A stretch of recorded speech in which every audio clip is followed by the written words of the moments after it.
Well, there you go, folks. It's just gone past 7 o'clock in Brisbane, Queensland, Australia, and our co-host is sitting below me this time. I've changed the order of preference, Huh. and yeah, normally I'm at the bottom of the totem pole. I've put her in the middle there.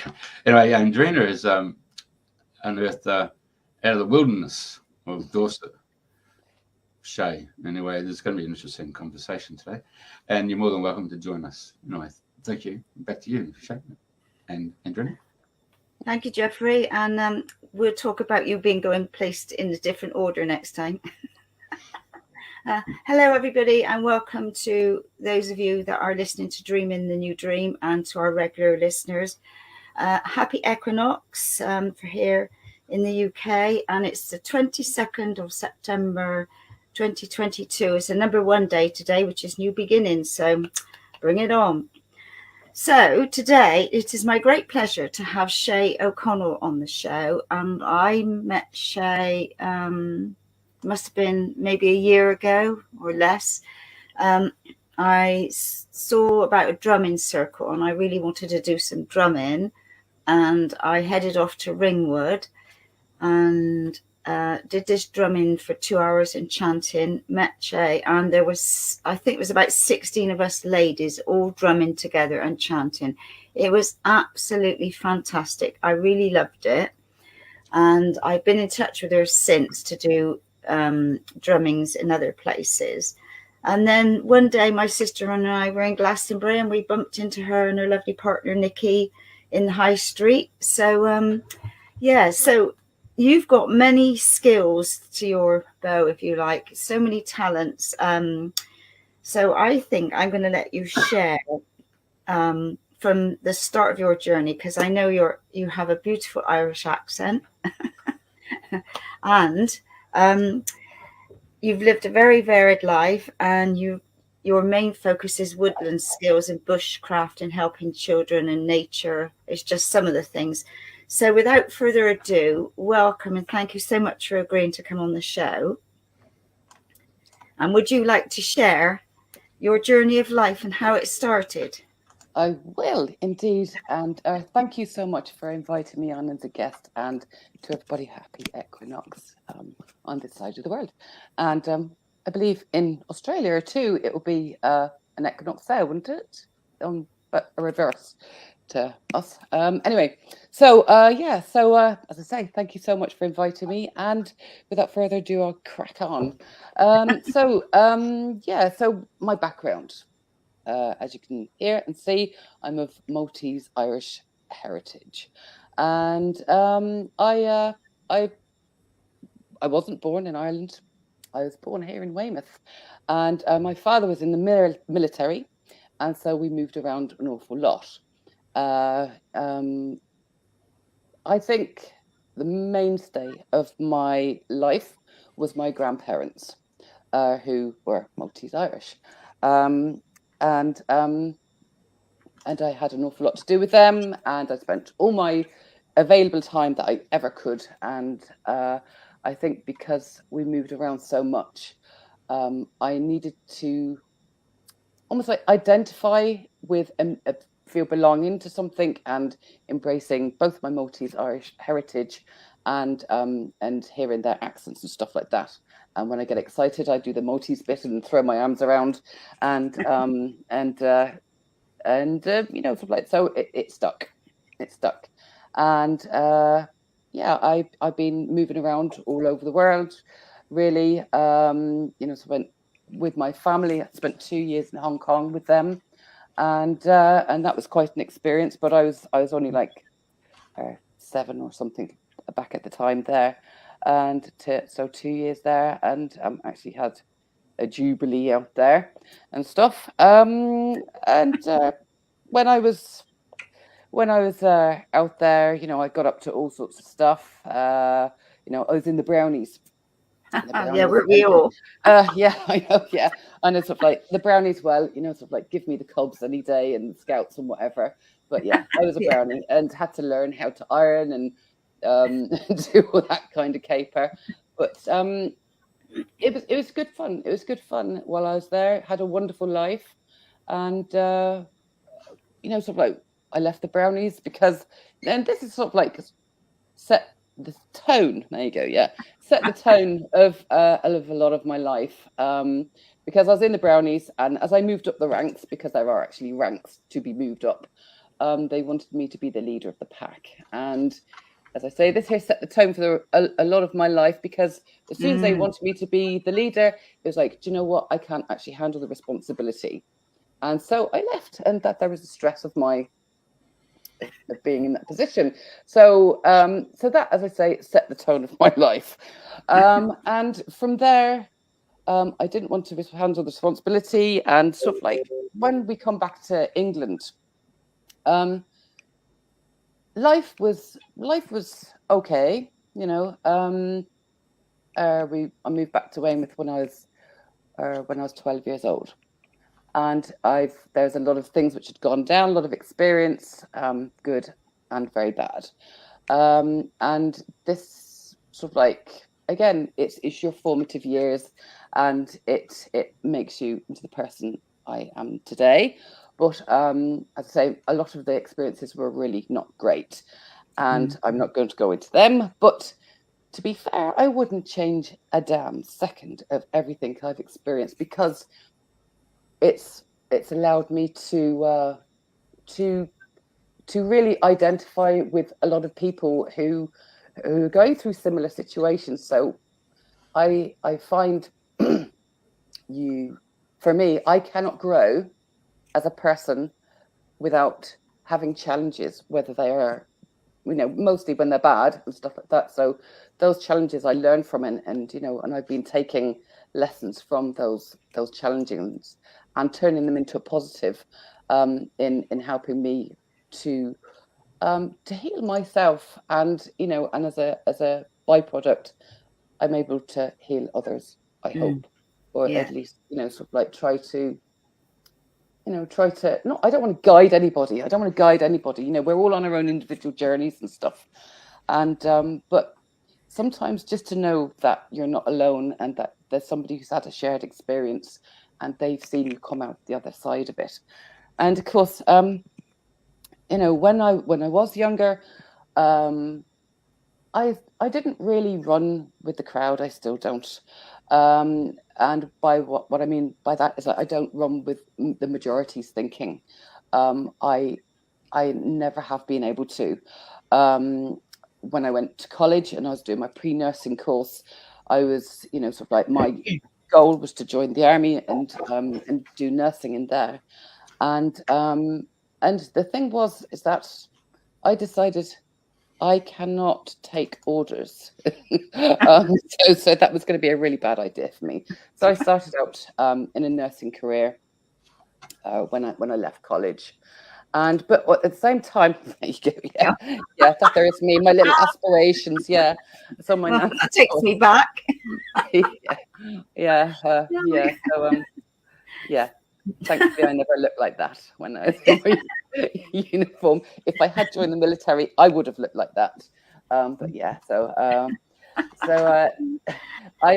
sort of like, I had an undertone of leading a life of self-destruction as well, and my behaviours, my way of thinking, was becoming exceptionally self-destructive. I was, sort of like, I was doing things which impacted me on a physical, mental, and spiritual level in a really, really negative way. And I got myself into all sorts of trouble. I was into heavy metal as well, because, sort of like, I needed those really, really heavy vibes. And it's very strange, really, sort of like thinking back to it, because all the time I was on a self-destruct course in one way, but on another level is that I realized my own spirituality as well. And so they were running sort of like parallel to each other. But when I was about 19, I think it was, I actually ended up in a drug and alcohol rehab. I hit a major rock bottom, and sort of like, I was doing too much alcohol, too much drugs, and that was probably the first time that I had to actually look inside of me, and to realize sort of like the external world can't fix me. I have to fix myself, and so to start looking inside, because prior to that, it's almost like I was kind of watching people, really, really watching people, and my parents would be down the pub, and I would always want to come along with them and just to sit and watch the human condition unfold, and try to suss out how people interacted, why people interacted, what made them think that way, what made them behave that way. And it was probably the biggest learning curve, I've ever had, because taking that time out, I'd go into town, I'd just like sit in the middle of town on one of the benches and just watch people, watch all their interactions, watch how they moved, watch their body language, watch everything about them. And of course, it's learning my way to communicate and move through the world, but fundamentally it was learning about me and what I had. So as I say, I went to the drugs rehab and I was having counselling and stuff like that, and I met some amazing people, really, really amazing people. Some of them who I'm still friends with today, which I'm, very, very grateful for. I lived in Bournemouth at the time, and it was a good few years. I had a long-term relationship while I was there, and eventually sort of like that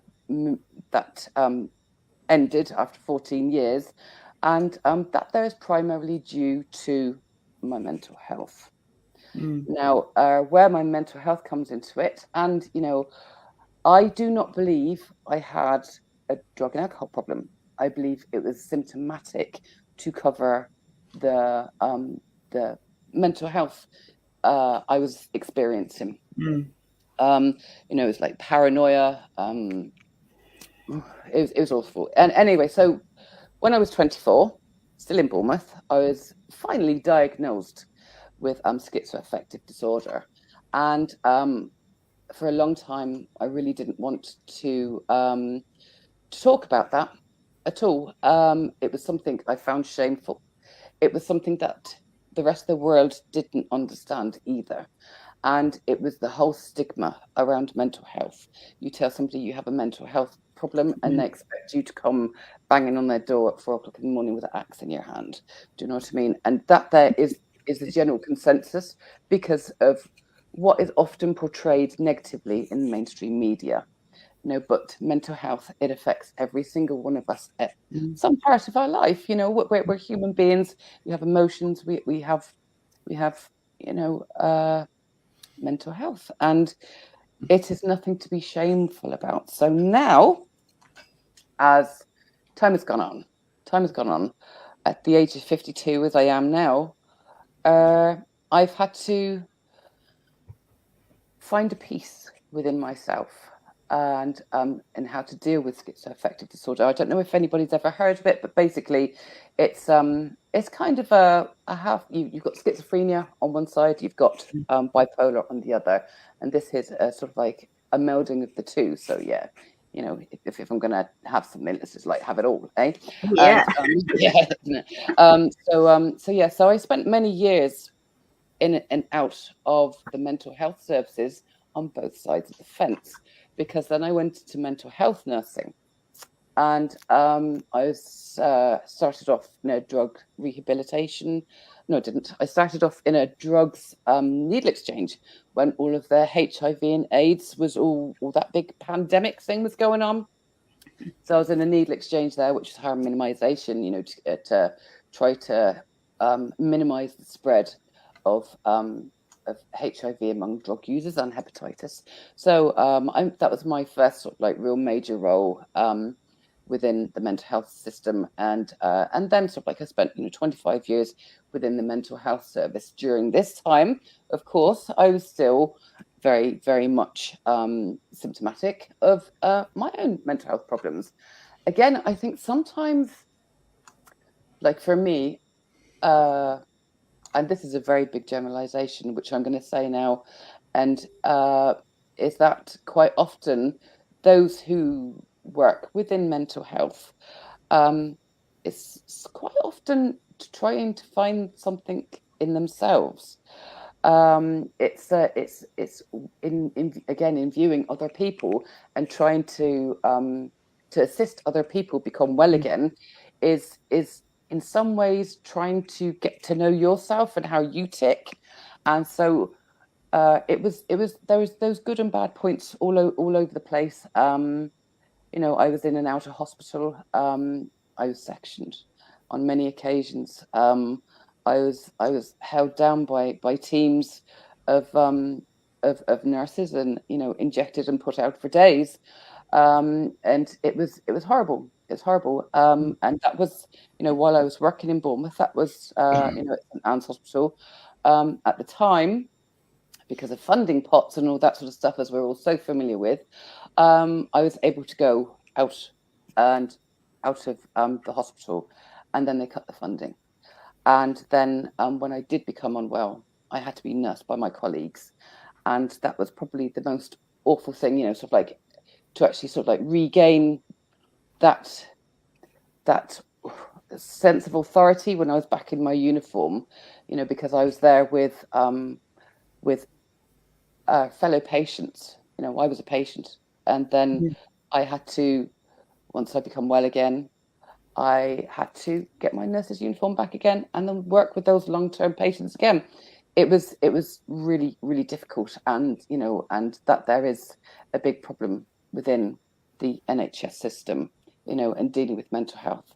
And because a lot of the staff, they do have their own mental health issues, and it's really not looked upon very well. So after 25 years of working within the mental health services, I'd had enough. The red tape had got ridiculous. And when I say red tape, it was things had got so ridiculous that it was all about documentation. It was all about documentation and covering their butts legally, sort of like, and I was removed pretty much, or that's how I felt, from being able to do the job which I wanted to do, which was to assist people in finding their own mental health equilibrium again. There's, and it was just like, I can't do this anymore. I cannot do it. So I had to leave. Yeah, and so as I say, I did me drugs rehab time. Again, it's always a progression of learning about who I am, and it's like every little thing that's ever happened to me. If you're able to, like in my case, I have always reflected. I've always challenged my beliefs. And my partner goes mental at me because I'm. They say that they can't really pin me down. I'm a Gemini. I'm an air sign. I'm mercurial, and I'm very true to that. And they can't pin me down because I may have a rigid belief one day, and then I have an open mind, which is not fixed, which is not cemented. And if I have an argument which makes more logic in my head, I will quite easily change my whole approach. And that there's been the way through all of my life. And I think for me, I needed to do that. I need to do that. I think that's a really healthy way, is not to be fixed in your thinking. And, it's so I've that's kind of like a lot of my self-enlightenment. And again, sort of like when I talk about self-enlightenment, there is the spirituality element of that too. Yeah. When I was in Bournemouth as well, I spent 10 years in a coven. Obviously, sort of like coming from a Maltese-Irish family, we were Catholics, and I was very, very much into the Catholic religion up until about the age of 14, where it was after being being at mass, and we'd go at the back of the church and we'd have a coffee morning. And while in mass we'd hear, you know, sort of like the word of God and sort of like being, you know, how you ought to work with other people and the love of God and all that sort of stuff. And then sort of like in the back of the church, the priest, he would be smelling of whiskey. And he's a Scottish priest, and he'd be smelling of whiskey. And the congregation who remained having their cups of coffee would then be backbiting and being not very nice about, oh, Mrs. So-and-so is doing this here. And there was so much natter and chit-chat and negativity. And I thought, where is your love? Where is your love for your fellow being here? And that was probably one of the most, on my spiritual path, one of the most poignant moments in my life, because the veil started dropping from my face. And from there, you know, I moved away from the Catholic Church big time, and everything that encompassed. And I then researched every single religion and spiritual pathway there was. And now, at one time, I was very focused on being a pagan. And as I say, you know, I was in a coven for 10 years. And that was really, really good, because it helped to disengage me in some way from the programming, the programming of what every individual has, whether it's from the school education system, whether it's from ancestral parenting, you know, historical parenting and stuff like that. It made me realize that, you know, when they say, you know, to think out of the box, it made me realize that there is no box in the first place. You know, we are limitless in our capacities, and you know, so from a spiritual perspective, it basically freed me up. It freed me up to explore, to ask questions, which I do believe every single one of us should always do, to ask questions, to do individual independent research. And so, you know, so whereas the coven, it really, really helped me. And, you know, it keyed into things on symbolism and, you know, on a very, very spiritual level. And now for me, I do not need anymore. I don't need the regalia, as it were. I don't need the altars. I don't need the athames. I don't need the robes. I don't need any of that anymore, because I feel now is that I am able to tap into those energies. Yeah. You know, sort of like when you talk about the world of magic, which, you know, sort of like a lot of people believe witchcraft to be, it's not about great big waving of wands and, you know, all Harry Potter stuff. It's not. Magic. Magic for me is the intent. It's the thought. It's the projection of your energies in order to make changes. Because in Wicca, we're taught there is the web of weird. And that there is basically like a huge spider web which connects every living being. And when you project your energy onto that web of weird, your intent, then it twangs those little web strands, and it sends out to the cosmos what you need to send out. Now, again, sort of like when you say about being a witch, people go, "Oh my God, you know, are you a white witch or a black witch?" And I say, I'm neither. And I say, I can actually practice white witchcraft. I can practice black witchcraft, but it's whatever is in the whole depth of the heart of the practitioner to cast whatever spell and your intention to make those changes. That's what magic is. And so, so basically, I don't adhere to spells and bells and all that sort of stuff any longer. When I see an opportunity now, it's placed there for a reason. It's been placed in my pathway for a reason. And it is up for me to decide whether that sits comfortably with me. That is when, for me, when I'm tuning in and connected to that web of words, and I'm bringing in those energies, and I'm projecting those energies and allowing the cosmos to answer my call. And so yeah, so it's I practice a spirituality, which now is I hope, which is one mostly situated around my heart chakra, and I don't get it right all the time. You know, I really don't. Sometimes I can be, you know, the worst person on the planet, and sometimes I can be the best. But you know, I'm still learning. You know, in my journey, and yeah. So that's my spirituality. And as I say, sort of like, if you were to ask me what religion are you, I'd say pagan, but that's a very umbrella term.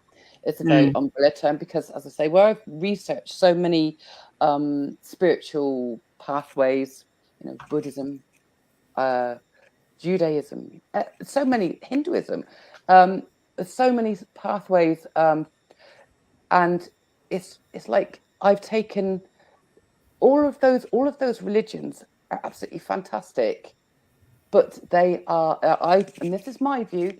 This is nobody, you know, this is no slight upon anybody, and I respect everybody for whatever religion they choose to follow or have in their heart. And I find that the books, say for example the Bible, is a guidebook, but the true message of that guidebook has been sullied by the needs and deeds of man. And so the true word, the true love is not there any longer. So from all of these books, from all of this research, I've cherry picked, and I've taken so many of the things that I feel are good parts of each religion, and you know, enmesh them into my very being. And you know, as I say, I don't get it right. I really don't get it right. And sometimes I'm the most unspiritual creature there is in the world when I'm completely sat here on the, you know, on the earth plane, and you know, and I've got Amazon knocking on my door, which I know I shouldn't be buying from Amazon. I know this. Please don't take me for it. But you know, sort of like, and again, my partner says, I know so many of the Amazon delivery drivers by name. Or it's like, and it's like, you know, I can sniff out an Amazon van as it passes. It's like, oh, there's Amazon. Yeah, but yeah. So I do apologize. I know I'm buying into old evil Amazon, but hey-ho. Again, it's you know, that there's another thing. Harping back to my my mental health. Sometimes it's almost like, you know, it's instant gratification. You know, it's Christmas every day when you have something arriving in the post, and although I need a lot of stuff, there's a lot of stuff I really don't need, and so yeah, so it's a bit of a thing, sort of like all my life, and then my spirituality, my destructive path, and all that sort of stuff, and you know, just to sort of like recap. And anyway, so moving on. I think you've heard enough about that side of things. So moving on. No, it's something that you're sharing, because obviously we're all on a journey. We're all in different stages, and you know, at the end of the day, we are all connected. We are all one, and it's all about all being one heart. So, you know, you're sharing your experiences. Somebody listening and think, oh gosh, you know, they feel they're being heard because if somebody else understands what's going on. So no, 100%. Brilliant. No, keep going, because I know if we jump ahead, there's more to tell you. If we jump ahead now, you've just done an Ironman. Where are we now? You did it at the weekend, didn't you, on Sunday? I did, yes. Yeah. So do you want to share a bit about that? Because I just thought that was amazing. Okay, right. Okay, right. Okay, so yeah, so there is the Ironman competition is held all over the world, many events, and this is a triathlon, and so this is held in Weymouth, and I was lucky enough that a good friend of mine, he told me about the swim safety team, so I enrolled on there, and then I was privileged enough to be part of all of this, and it was absolutely amazing day. And so it was fully sold out, and there's 2,300 competitors, and the swim was 1.2 miles, and around Weymouth in a sort of like great big triangle shape kind of thing. And so we were on the kayak team, and we were keeping people safe and all that sort of stuff. And whenever I heard a bit of a cough, I was near the finish point, and so I knew that people were going to be tired then, so I was bringing people in, bringing them home, not physically, but sort of like making sure they were safe. Yeah. And what really struck me, well, apart from the fact that the water was alive. It was like, when you see the documentaries and you see the fish jumping up onto the breaking the water. It was just like that, but they were human fish. It was like amazing. All these swimmers just passing me in droves. It was amazing. And yeah, so the first was a guy, it was a fella who made it to shore. Yeah, he got a really big round of applause. And then, as the swim went on and stuff like that, and you had must have been the last 50 people or so who were coming in, and you could see they, sort of like swimming as a triathlon part of it. It's not everybody's forte. It's really not. Yeah. And you could see they were tiring. You could see they were, where they'd been doing front crawl, they were then doing breaststroke. And there's one man who's like almost like painfully, he's like, just like swimming like that, and I really kept a close eye on him. I thought, God, they were allowed to, if they needed to, just hang on to the kayak, just momentarily, have a little bit of a breather, and then crack on. But what really warmed my heart is that sort of like at the finish line, where, as I say, everybody applauded the first contestant or the first competitor who got onto the beach first, and then he went off and he was doing his cycling then. But the very last, those two last people, and all of the swim kayak team, as we were coming into shore, they were shepherding the two last people in. There was one of the team who was basically absolutely brilliant. He was a guy in his kayak, and he was really come on to the lady who was last, and he's really inspiring and spurring her on. He was there every stroke that she took, because she was so tired, and when she finally made it to shore, she gained the biggest applause. And choked up just remembering it. It's like, that's human endurance, that's human tenacity, that's the strength of a person, it displayed in a physical way, and it was just like magical. It was absolutely magical. So we all gave her a massive, great big round of applause, and she was so disorientated by the swim and everything like that she had to be helped out of the water by she's a bit staggery and stuff like that, but I hope she went on to succeed, because it's hell of a thing. It really is hell of a thing doing the Ironman challenge. So it was great. It was really great, and it felt great to be part of the team, and it felt great not having to be organizing it either. So that was good. Yeah. So that was my weekend. Oh, thank you for sharing. Because I think that's important, and especially so many people come together, and like you say, it's not about the first as well. It's about all of them that have taken part. They put their heart and soul in it, haven't they? Absolutely. So I don't know if you want to carry on from where you were. I know I butted in, but I know I would love you to talk about the woodland and the skills and how you're bringing the children together, and all the different things that you do and share. And I know I saw on one of your posts a little while ago something to do with like washing, because I know people now are more aware of all the charges that are gone out the roof, and they're cutting down on electricity, water, and all sorts of things.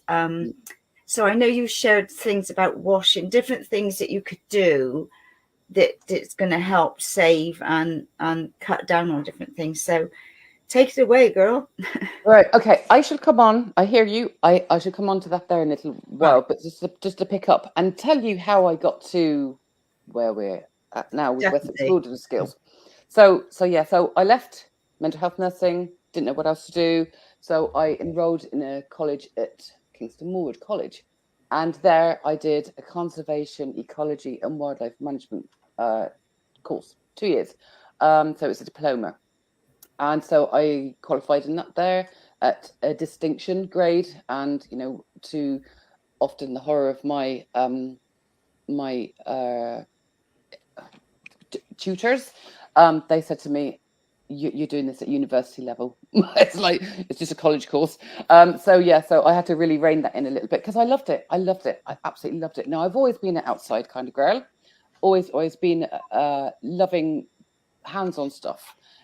So basically, after I qualified, and with my passion for being outdoors, I didn't know it was called bushcraft.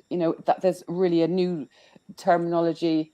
It was just like being outdoors. I was a tomboy, and just like getting out there in my church, not a man-made church, because I'm just going to say this here. I just feel that while a place of worship is a place of worship, and it's a focus upon that worship, when we walk around a church, I do not feel we're marveling in God's work. We're worshipping man's. And so when I go out into the woods, and to bring all of this here together, when I go out into the woods now, I know that man cannot create that tree. They can plant it, but man can't create it and make it grow. That is the true divinity as far as I see it. So whereas I need to heal the mental health aspect of myself, the greatest healer, the greatest, and the spiritual side of myself, the greatest church, is all about nature. And understanding the whole ecological system, and of how a woodland may work. I love woodlands. I learned about many aspects and many habitats, whether it be tundras, whether it be marine aspects in my course, but it's the woodlands which absolutely resonate with me. They are my cathedral. They are my everything. It benefits me in so many ways. So, as I say, after I qualified, I thought, what the hell do I do? I'm 40, I was at the time 48 after I qualified. And I thought, I'm too old to be throwing trees around to be a forest ranger. So what on earth do I do? As I sat there whittling a piece of wood, and it struck me, and I realized that the benefits, it was like a little eureka moment, the benefits that I find so healing. I could mix my mental health career and everything that I gained, the knowledge from that. I could mix the spirituality aspect of it if I needed to. I could mix my own mental health in there as well, and all of these things, as well as bushcraft. So I realised that I needed. So I started looking up the green prescription, and the social prescribing and stuff like that. And I was absolutely fortunate enough, very, very lucky to be contacted by my now landowner, and so he kindly invited me and to have a look around his woodland, his private 30-acre woodland, which he owns, and they are beautiful people. My landowner and his wife are. and they are completely very, very spiritual people, and absolutely down to earth, and so that there's where I said, yes, please, I would like to. I just wanted to camp out, really, just wanted to camp out and then have mates camping out with me, and then it grew into Wessex Wilderness Skills. So Wessex Wilderness Skills has been going on, and it's a community interest company, which basically means that there you go, it's my logo. It's a community interest company, which means that it's a not-for-profit company. So everything, once insurances, once wages are paid, our accountants, the lot, all of those things are done and paid. Everything gets ploughed back into the company again, and we started up, as I say, in 2019, and then had to stop. Funny enough, we all know what happened. We all know what happened for 2 years, so we had to stop for a while. And then in those intermittent times in between, we were running reset days, and they were for people who were the frontline workers, and it's basically our way to say thank you for being there. Thank you for through this time where nobody knew what was going on, and they were there and putting themselves on the line because nobody knew what was going on. So we took them out into the woods. And there's people from the Red Cross. I had people from drug teams, people from social services, all sorts of people, also ambulance paramedics, and we took them out into the woods. And one of the most brilliant things was there was one lady who was, there you go, that's our place. There's one lady who was with her, she was a Red Cross person, I think, and she was talking to her friend who basically dragged her out into the woods, and her, I overheard them. That's not the words. There you go. I overheard them speaking, and one lady said, "I didn't realize how much I needed this." And that to me was the most magical sentence ever. See, I do not feel that the bushcraft I teach is just an excuse to get out there. It's what brings people out. It's the woodland. It's that actually creates the healing. And it's the woodland. It's authentic. It's genuine. When we live in our little houses here, we are. Yes, we think it's our luxury, but it is so alien to our very selves. That being outdoors is so much more of an authentic way. And you put your feet in the soil, and sometimes you can walk barefoot. Yeah, you might get ticks on your feet, but they're all sort of like the part and package of being outdoors. And so yeah, it's actually been absolutely amazing. And now we are accredited, well, not accredited, but we are now approved, that's right, by Dorset Council and the Education Department, and a branch of the council which is youth targeting scheme and stuff like that. So not only do we provide courses and stuff like that for children, but we provide them for adults. We run social camps. I run workshops. So yes, we do family days. We do solo days as well, where so one of the major things that actually happened once upon a time was there's a friend of mine, and he was an ex-prison officer who had become traumatized by an experience that he had to face. And he was then suffering from a form of PTSD. He came out to the woods, and subsequently he left the prison service. He came out to the woods. Now, because he was a friend of mine, I hugged him. I could physically feel his body trembling. By the end of the day, just he and I spent time, and I was listening to what he had to say, and we were doing things. He was lighting a fire. I could see his whole body language was absolutely. It was starting to relax. When he left me that day, I hugged him again. There was not a single shake in his body, and absolutely, and that's the power of just being there, listening to someone's story, having it validated, having it heard, and just allowing it to get out of your head, all those things which are running around your head, and allowing nature to suck up those negativity, those negative things that we might be experiencing. And I just really, really, truly feel that the greatest gift another human being can offer another human being is your time, is your focus, and is your listening ear, to have another person hear your story.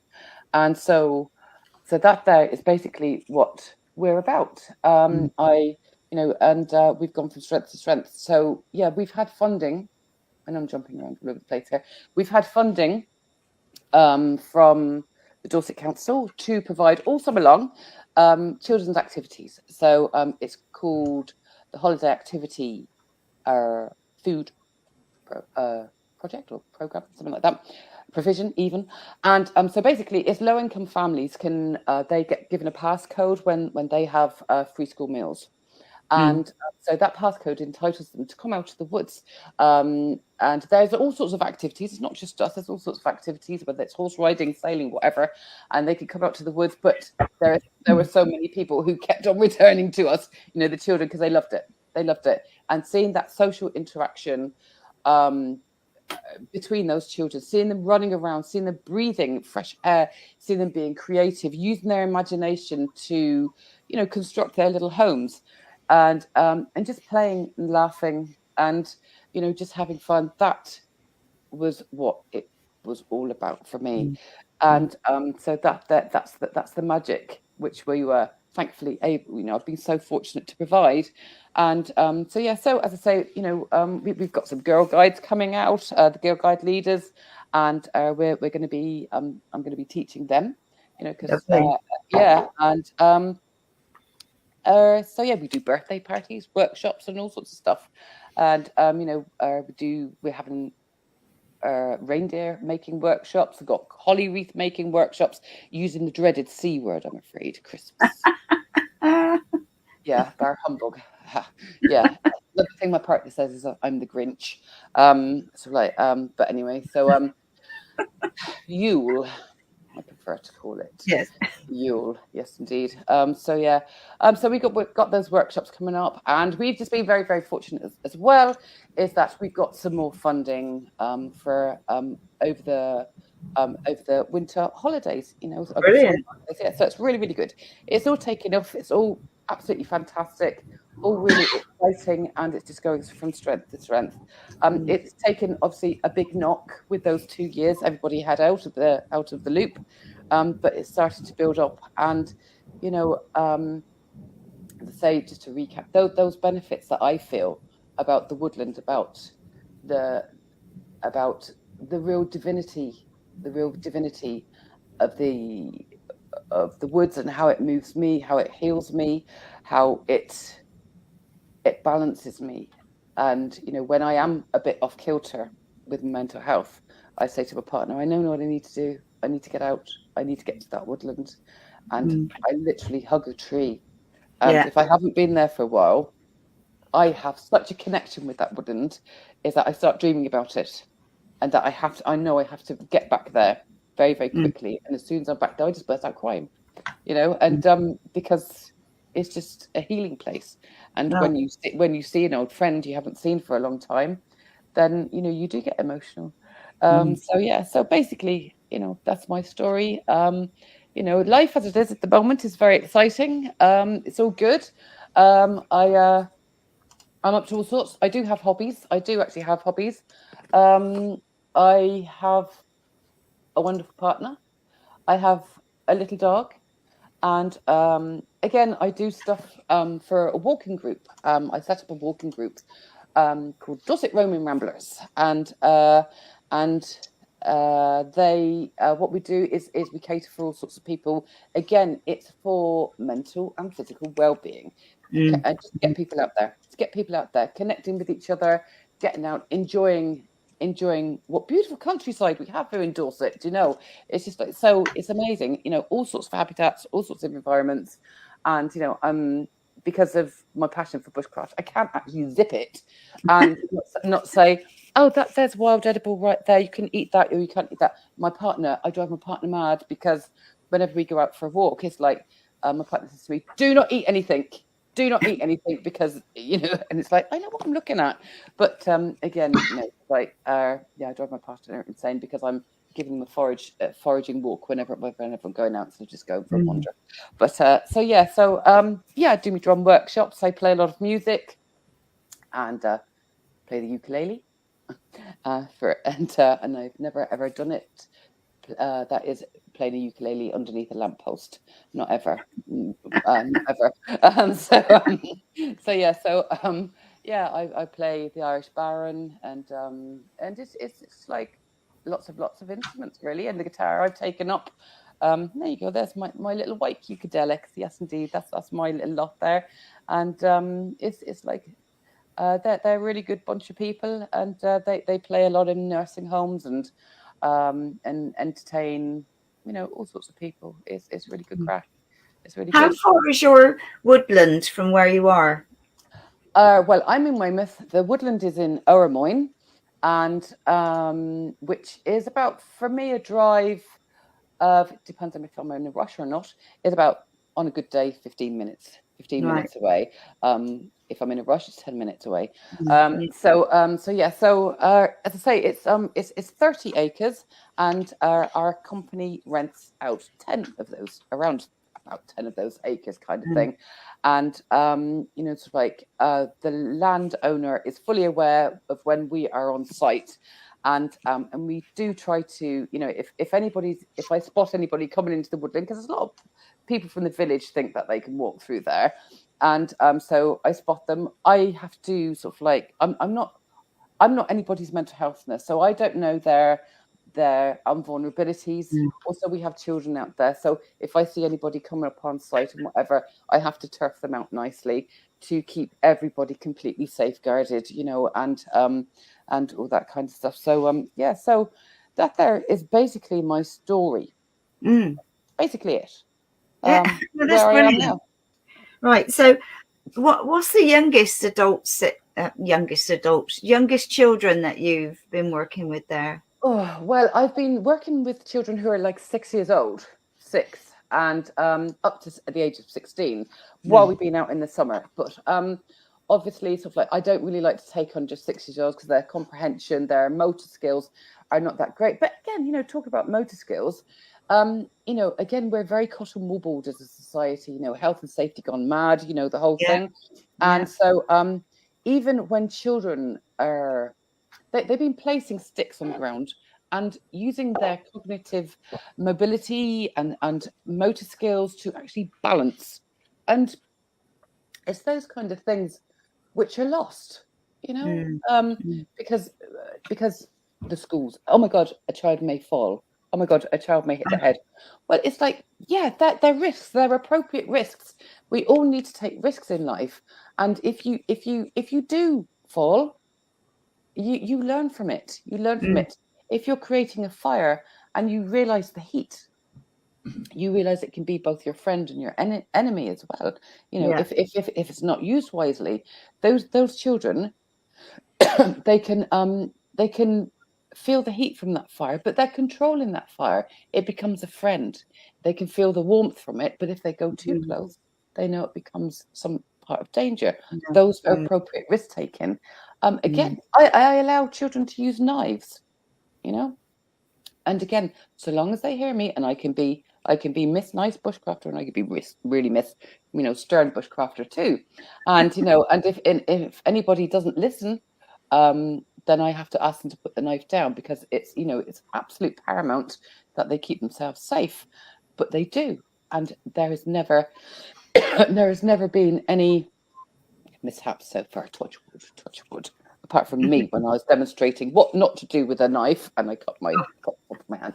But hey, so that's kind of it. So what sort of like we touched on, I think you said about saving water, or what? What key tips, excuse me, can you share with people now? Because we're going into autumn and winter and what have you over here. So what tips? Okay, right. So part of the things that I do when I'm teaching I do self-reliance, I do survival, I do bushcraft, and I also do we deliver being, you know, aware of situations and a bit of self-defense as well. So we do that too.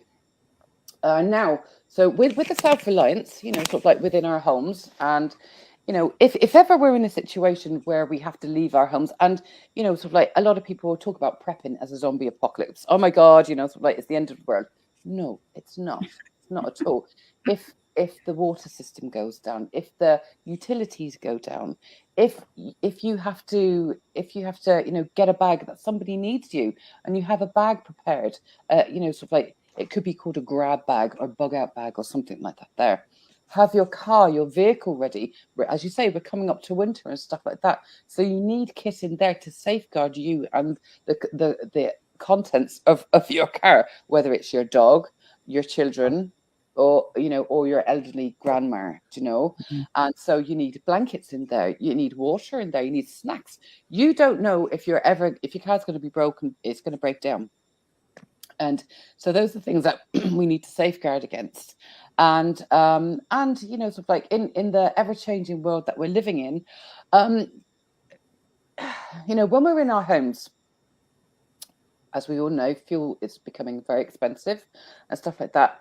It's sometimes it's making your world smaller. We will give off a natural amount of heat, unless of course our core temperature falls below a certain temperature, and then we don't do that very well anymore.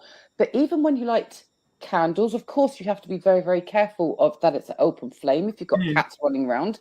But even a candle will emanate a certain amount of heat. Now, to heat your room, if you even just shut the door, make sure there's no gaps in that door for the air to, you know, sometimes on a windy day we have wind howling through this house, you know. But if you shut the door, you block off the airflow in the bottoms, and you know that there are very, very lots of methods that you can use. Obviously, your first line of defense is what you wear. That is your first layer of protection. That is your first shelter. So whatever you're wearing, so make sure you've got thermals in, and make sure you've got woolly socks in. If necessary, you sit there with a scarf on, you know.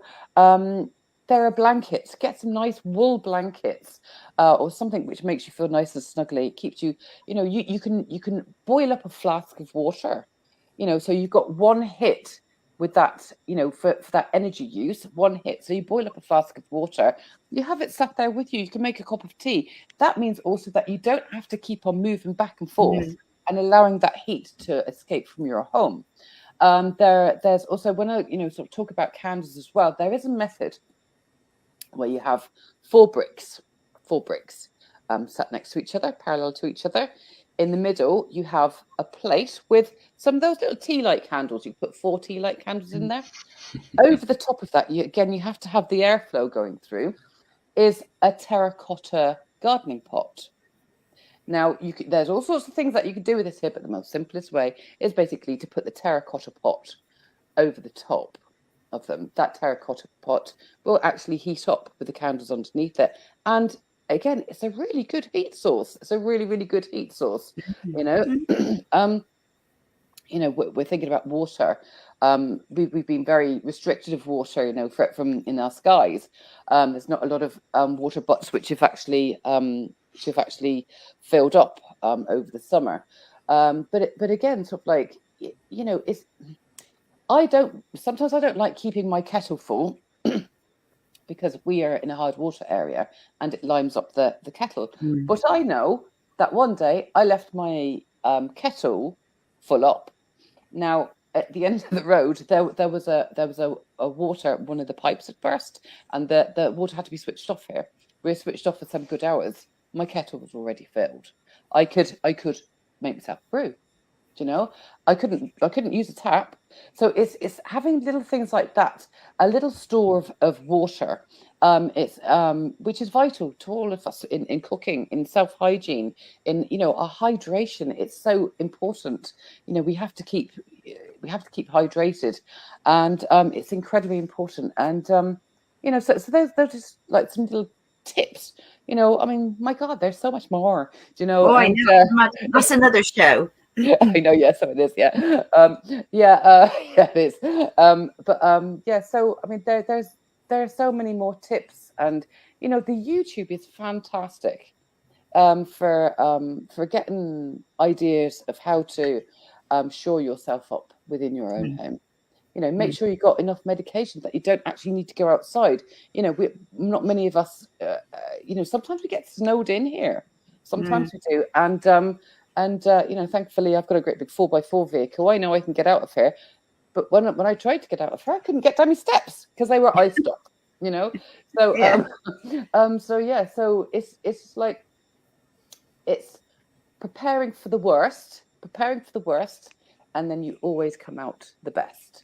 And if it never happens, fantastic, that's great, that's absolutely great. But so prepping is is a bit of a, many people perceive it as a redneck sitting on a veranda on his rocking chair with a great big shotgun in his hand. It's not, and it's certainly not in a zombie apocalypse. In this world that we're living in, there are not many certainties to be depended upon, and that is the utilities and whatever as well. And so you reclaim your own power, you take back your own power, and you protect you and your loved ones and pets. And that's all it's about, really. That's all it's about, So brilliant. Yeah. Well, thank you. It's been absolutely amazing. And I do plan to come to one of your woodland days one day. I'd love to come and have a look around and be part of it. So and maybe I'll bring my gong one time and we'll do a gonging on that. So, absolutely, it's something we could arrange. It is indeed. Yeah, maybe when in the warmer weather. Yeah. Yes, indeed. Okay, but thank you so much for listening to me rambling on for an hour. No, it's been lovely. It's fascinating. I love listening to people's journeys and all the information they've got to share and the wisdom. So thank you so much for being our guest this week, and happy equinox. And I look forward to seeing you another day. Indeed. Okay. Thanks, guys. Thanks for listening. Over and out.